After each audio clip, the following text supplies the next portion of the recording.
This is the video of the April 2013 flooding in LaSalle County and surrounding areas. This particular clip is taken in Utica after the floodwaters had receded. The water was up well over the road. There was probably about 2 feet of water on the road at this location and in the Casey's, and you can see the debris line on the top of the railing at the bridge right here. The next clip is Utica Illinois, right about the time that the river crested. So this is just shortly before the crest. The crest was forecast to be over the top of their levee, and they had reinforced that low part with sandbags. And the levee was not overtopped.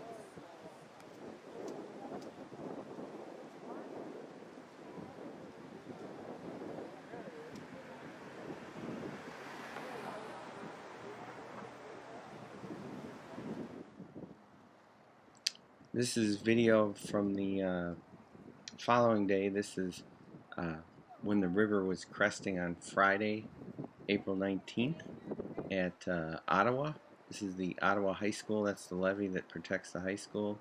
You can see that the levee had several feet of freeboard. The wall, the water rose to within, maybe 2 feet of the top of the wall at Streeter High School.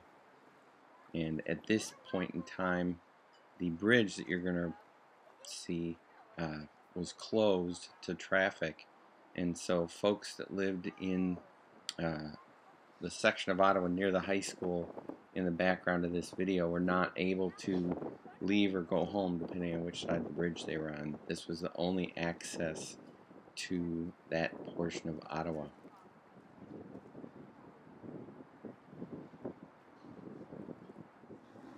And this short clip shows a central school in Ottawa.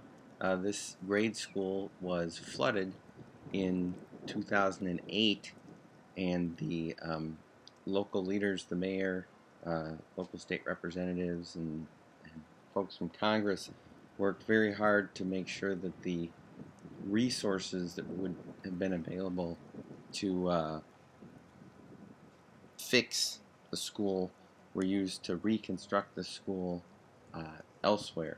So Central School got flooded again, but fortunately the school was not being used anymore.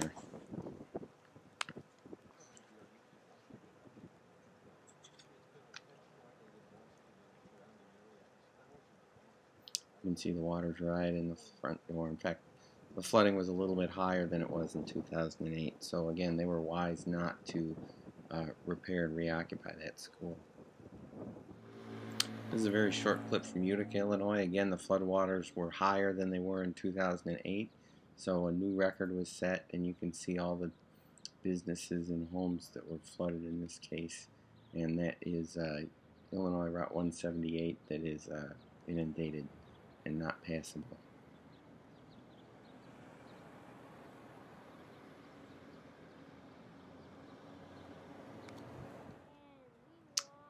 This is the view of where the canal boat usually is at LaSalle, and you can see that the water is well up and over into the canal, and the Illinois River was flowing through the canal at this location. The canal boat had been moved and docked underneath the bridge. This close-up is of the Lock 16. You can see the water flowing over the top of the gates and over the little bridge there.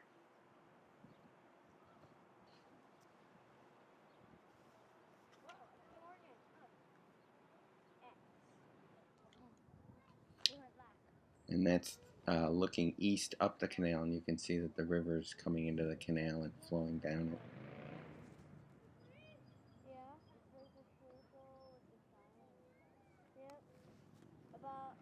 This shot is Illinois Route 351 from LaSalle toward the Shippingsport Bridge.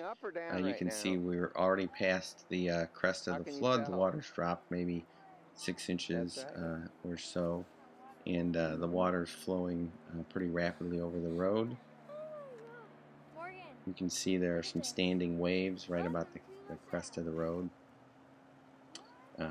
How much of the road is being eroded is difficult to say at this point in time, but we will know next week when the water recedes and we'll get a chance to look at the road. Honey, back up just a couple steps. I don't want you to get your shoes out.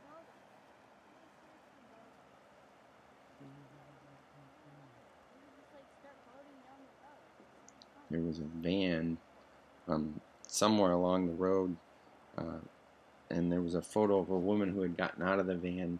The Department of Natural Resources is still looking for her, and as the camera pans around, you'll see the gentleman getting into their boat and preparing to start the motor to go out and look some more.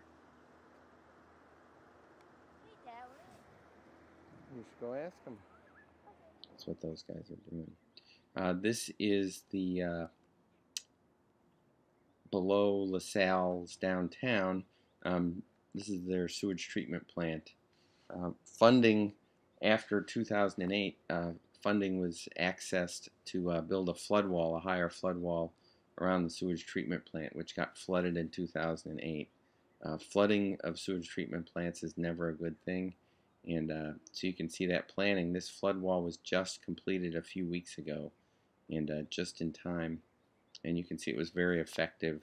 The water came within maybe 2.5 feet of the top of that flood wall, so it was built to an appropriate height.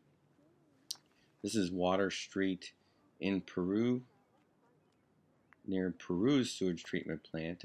They had to use sandbags to enhance their levee, which is in the background right there, but their sewage treatment plant also avoided being inundated.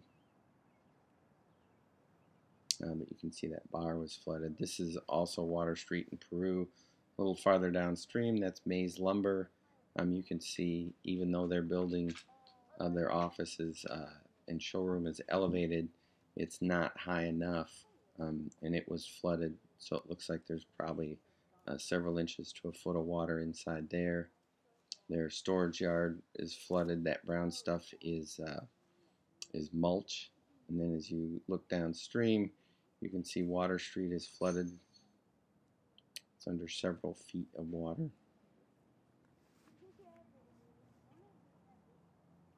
And the kids appreciated the irony of the Water Street sign inundated. This is just a little bit farther downstream. We were walking along the railroad tracks, and as I pan along, you can see the whole valley is filled with water, and off on the right here in the distance is kind of in front of the Water Street pub and the Peru utilities. And the next shot you see will be a little bit farther downstream, but you can see lots of water flowing down Water Street and across the railroad tracks as well, if you're familiar with the area. So it's pretty hard to tell where the banks of the river are.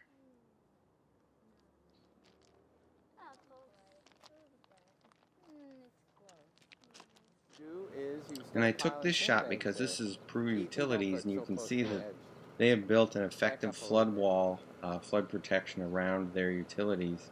They have a number of pumps there. They had people there tending those pumps to make sure that the water stayed out of their utilities. The next shot will be a little bit downstream. That is the Red Door Restaurant, which is closed, of course, but that's the Red Door Restaurant building in the background that I'm zooming in on. You can see that's would have several feet of water in it. And then as I pan around, unfortunately, the Water Street Pub and Brandy's had built a flood wall with concrete barriers.